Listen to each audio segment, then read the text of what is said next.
Abavunanibwa mu musango gw'okutta Suzan Magara kuliko Abas Buvumbo, Yusuf Lubega, Hussein Wasswa, Muzamiru Ssali, Hassan Kato Miiro, Hajara Nakandi, Abubaker Kyewolwa, Mahad Kasalita ne Ismail Bukenya era olwaleero bano balabiseko mu kkooti enkulu mu kibuga Kampala mu maaso g'omulamuzi Alex Ajiji. Oludda oluwaabi nga lukulembeddwamu omuwaabi wa gavumenti Joseph Kyomuhendo luleese abajulizi basatu okubadde mukwano gw'omugenzi nga ye Muhindo Yusuf, omusirikale wa poliisi Sergeant Kiganyira Enock ne kojja w'omugenzi Robert Magara. My lord, she's called Nyangoma. That's the only name I knew by that time. But she was later transferred to Nagalama police station. Omujulizi asooka Muhindo Yusuf mukwano gw'omugenzi mu kuwaayo obujulizi bwe mu kkooti eno agambye nti Suzan Magara yamukubirako ku ssimu ng'ali ku mulimu ku palamenti w'akolera nga yamutegeeza nga bwe yali ow'okuddamu okumukubira essimu wabula ne kitasoboka. I was introduced to her by my cousin who worked with her as a friend. I was in office and my cousin calls me that Yusuf, I have a boss, my boss is a good person, if you are not married, you would marry her. So we joke a lot about it, we joke about so many things.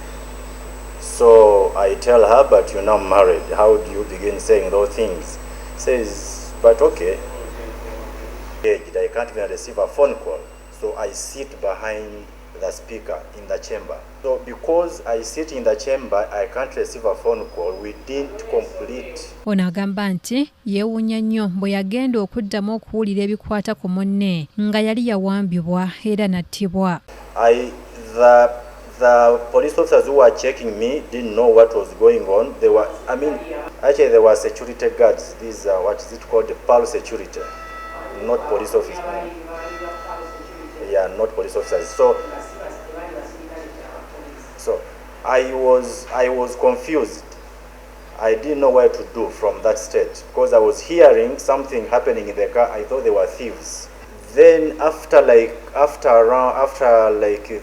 40 seconds to 1 minute, the phone was switched off. Her phone was went off. The call was dropped.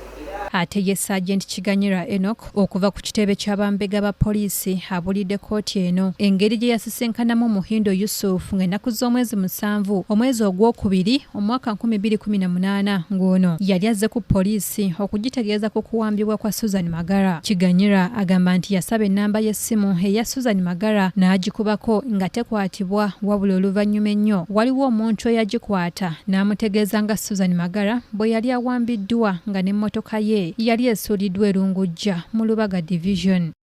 Indeed, my lord, I obeyed.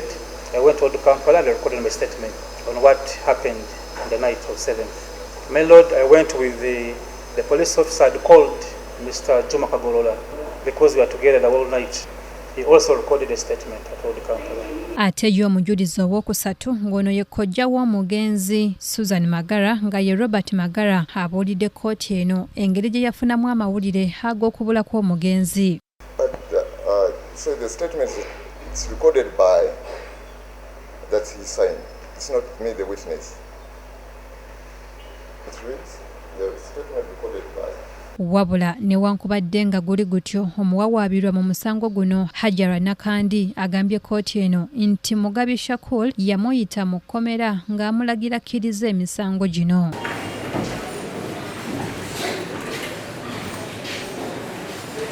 Omulangira Jonjo Moses yakusakidde eggulire lino ku lwa KTV amalindirire.